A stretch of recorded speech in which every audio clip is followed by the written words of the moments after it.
लोगों की जान चली गई, 25 की पहचान अब तक हो गई है, 5 की पहचान अब तक नहीं हो पाई है। 46 लोगों को जो अस्पताल है, मेडिकल कॉलेज है स्थानीय, उसमें भर्ती कराया गया है, वहां पर उनका इलाज चल रहा है। दरअसल किसी ने भी नहीं सोचा था कि इस तरीके का एक हादसा हो सकता है। लोग अपने घरों से निकलकर आए, यहाँ पर देश के अलग अलग हिस्सों से आए, और इसीलिए हताहतों में कर्नाटक से लेकर असम तक के लोगों की संख्या है। परिजन परेशान है। जो यहाँ पर उस समय की स्थिति रही वो बहुत ज्यादा चिंताजनक रही, लेकिन ताकि कोई अफवाह न फैले, कोई हड़कंप न फैले, इस कारण प्रशासन की तरफ से ये एक तरह से निवेदन किया गया लोगों से कि वो शांति बनाए रखें, अफवाहों पर ध्यान न रख दें। लेकिन क्या कहा गया है प्रेस कॉन्फ्रेंस में, आधिकारिक आंकड़े का इंतजार था, क्या कहा गया है प्रेस कॉन्फ्रेंस में, सुनिए। मेला क्षेत्र में अखाड़ा मार्ग पर भारी भीड़ का दबाव बना और इस भीड़ के दबाव के कारण दूसरी ओर के बैरिकेड्स टूट गए और भीड़ के लोग बैरिकेड्स बांधकर दूसरी तरफ ब्रह्म मुहूर्त के स्नान का इंतजार कर रहे श्रद्धालुओं को कुचलना शुरू कर दिया। यद्यपि प्रशासन ने तत्काल राहत और बचाव कार्य करते हुए ग्रीन कॉरिडोर बनाया और एम्बुलेंस के माध्यम से लगभग 90 घायलों को अस्पताल तक पहुंचाया, परंतु इसमें से दुर्भाग्यपूर्ण तरीके से 30 श्रद्धालुओं की दुखद मृत्यु हो गई है। 30 इनमें से 25 की पहचान हो चुकी है और शेष की शिनाख्त की जानी बाकी है। कुछ लोग बाहर के प्रदेशों के भी इनमें से हैं, जैसे कर्नाटक के 4 लोग हैं, असम से 1 है, गुजरात से 1 है। कुछ घायलों को परिवार के सदस्यों को लेकर चले गए हैं तथा 36 घायलों का इलाज स्थानीय मेडिकल कॉलेज में चल रहा है। श्रद्धालुओं की सुविधा के लिए मेला प्रशासन द्वारा हेल्पलाइन नंबर 1920 जारी किया गया है, जिस पर यदि कोई व्यक्ति गायब है तो उसके संबंध में जानकारी प्राप्त की जा सकती है। इस समय स्थिति सामान्य है। माननीय मुख्यमंत्री जी द्वारा सभी पूज्य महामंडलेश्वरों, संतों एवं अखाड़ों से वार्ता कर आग्रह किया गया है और सभी इस अमृत स्नान के भागीदार बने। सभी पूज्य शंकराचार्य, पूज्य आचार्य महामंडलेश्वर एवं अखाड़ों के द्वारा श्रद्धालुओं की सुविधा का ध्यान रखते हुए कुछ विलंब से अमृत स्नान आज किया गया, जो कि आज सकुशल संपन्न कराया गया। हमारे 2 संवाददाता हमारे साथ इस समय जुड़ रहे हैं, कुमार, अभिषेक और संतोष।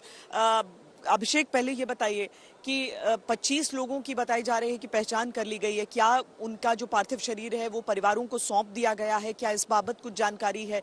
दूसरा, बड़ी विकट स्थिति है क्योंकि कुंभ जैसे, महाकुंभ जैसे आयोजन में बहुत लोग होते हैं जो लापता हो जाते हैं और इसीलिए हम हर समय अनाउंसमेंट सुनते रहते हैं। यहाँ पर 5 लोग जिनकी आइडेंटिफाइड नहीं है बॉडी, उनको लेकर कुछ अपडेट, क्योंकि परिवार वाले आपसे भी बात कर रहे थे सुबह से और सब चिंतित थे कि हम पता नहीं कर पा रहे हैं, हम ढूंढ नहीं कर पा रहे हैं कि कहां गए।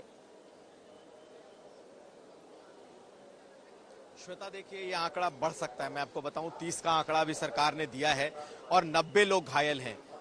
5 लोगों की शिनाख्त नहीं हुई है। ये आंकड़ा अभी बढ़ सकता है क्योंकि सरकार ने ये जो डेटा रिलीज किया है ये शाम तक का उनके पास का डेटा है। लेकिन ये जरूर है कि बहुत सारे लोग अभी भी मिसिंग हैं। कई लोग हमें घूमते हुए मिले जो अपनों को ढूंढ रहे थे। तो क्या पूरी शिनाख्त हो चुकी है? एक बात ये जरूर है कि सरकार ने एक व्यवस्था की है कि तमाम एम्बुलेंस के जरिए जिनकी शिनाख्त हो चुकी है, एक पुलिस वाले और परिजनों के साथ, जो भी उनके साथ परिजन आए हैं, उन्हें उनके घर के लिए रवाना किया जा रहा है।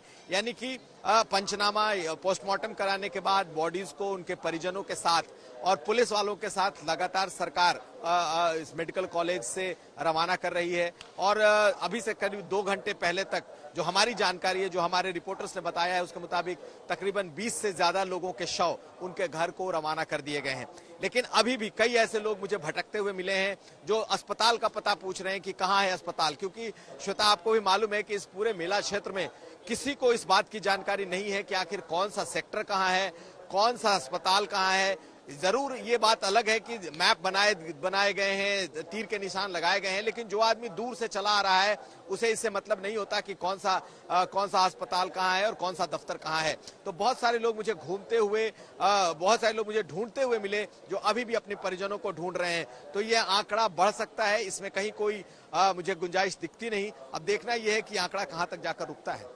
श्वेता, सही बात है। केवल ये बात नहीं, मतलब अगर आपको वो मैप के जरिए जानकारी मिल भी जाती है तो मेले के दिन उससे 2 दिन पहले तक गाड़ियां वहां पर चल नहीं रही होती हैं, तो परिजनों की तलाश बहुत कठिन है उन लोगों के लिए। संतोष, चूंकि बहुत सारी इसकी समीक्षा भी हुई है, मुख्यमंत्री के स्तर पर समीक्षा हुई है, प्रधानमंत्री ने उनसे बातचीत की है, पुलिस के ऊपर भी एक बहुत बड़ी चुनौती है। अगला अमृत स्नान बस आने को है, 3 फरवरी को अगले अमृत स्नान का आयोजन है, और केवल अमृत स्नान ही क्यों, रोजाना लोगों का आना जारी है। क्या कुछ बदलाव पर विचार हो रहा है, कुछ मार्गों को खोलने पर विचार हो, क्या इन चीजों को लेकर कोई कुछ सोचा जा रहा है अभी?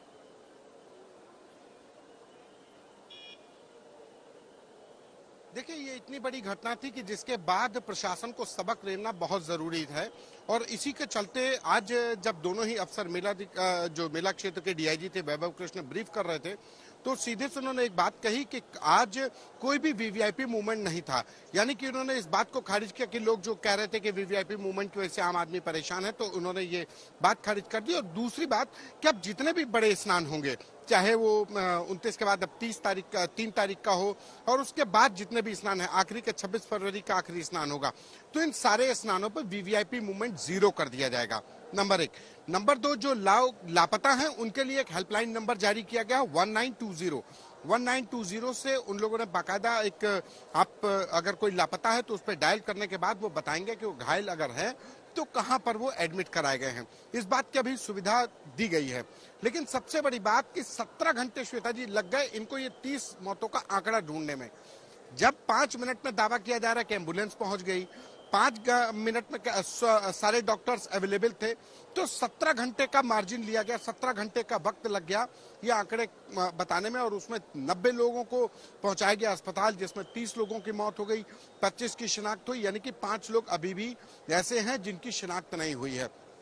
कुछ सवाल अभी भी है कि इस पूरे एडमिनिस्ट्रेशन पर जो पूरी घटना हुई उसको लेकर के अगर ठीकरा अगर कहा जाए तो श्रद्धालुओं पर फोड़ा गया इसलिए कि कह करके कि जो लोग ब्रह्ममुहूर्त में स्नान करना चाहते थे वो संगम नोस पर सो रहे थे, और जो लोग जल्दबाजी में संगम पर पहुंचना चाहते थे वो पीछे से रश आया, वो उनको कुचलते हुए बैरिकेडिंग टूटी और जिसमें लोग कुचल गए।